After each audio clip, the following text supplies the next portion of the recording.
And a very good morning to you. It is Sunday morning, the 11th of July, the year 2021, and this is your friend Angus Buchan with a thought for the day. If we go to the Old Testament, to the book 2 Kings, chapter 5, and I'm reading from verse 15. And he returned to the man of God, he and all his aides, and came and stood before him. And he said, indeed, now I know that there is no God in all the earth except in Israel. Now therefore, please take a gift from your servant. But he said, as the Lord lives, before whom I stand, I will receive nothing. And he urged him to take it, but he refused. Do not ever touch God's glory. The gospel is for free. It is not for sale.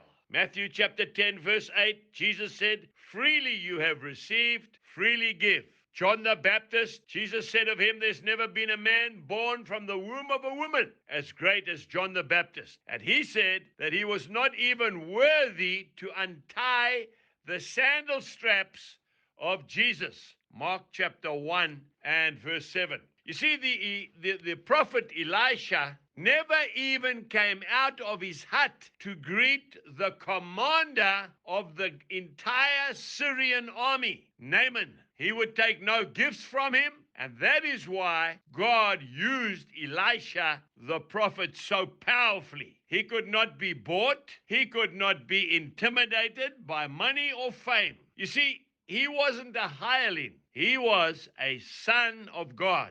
Do you know that Naaman had brought 6,000 shekels of gold, 10 talents of silver, 10 outfits of clothing to give the man of God as a gift, because the Lord had healed Naaman of the dreaded disease, leprosy. I heard a story of Francis of Assisi. He was asked one day to pray for a little baby that was completely deformed, physically deformed from birth. But he declined. They asked him, why not? Knowing that he was a gentle and a compassionate man. He said, because if I pray for him and he is healed, then you will worship me and not the healer, Jesus. They begged him. They said, please. Reluctantly, he said, okay, I'll pray for the child. And of course, when he prayed in the name of Jesus Christ, the child was healed instantly and lay there gurgling, quite normal. The people were ecstatic. They were crying with joy and thanksgiving. And after a short while, they turned around looking for the man of God, and he was nowhere to be found. He had run for his life out of town, lest he touched the glory of God. Do not touch God's glory. He alone is our healer. Have a wonderful Sunday. God bless you, and goodbye.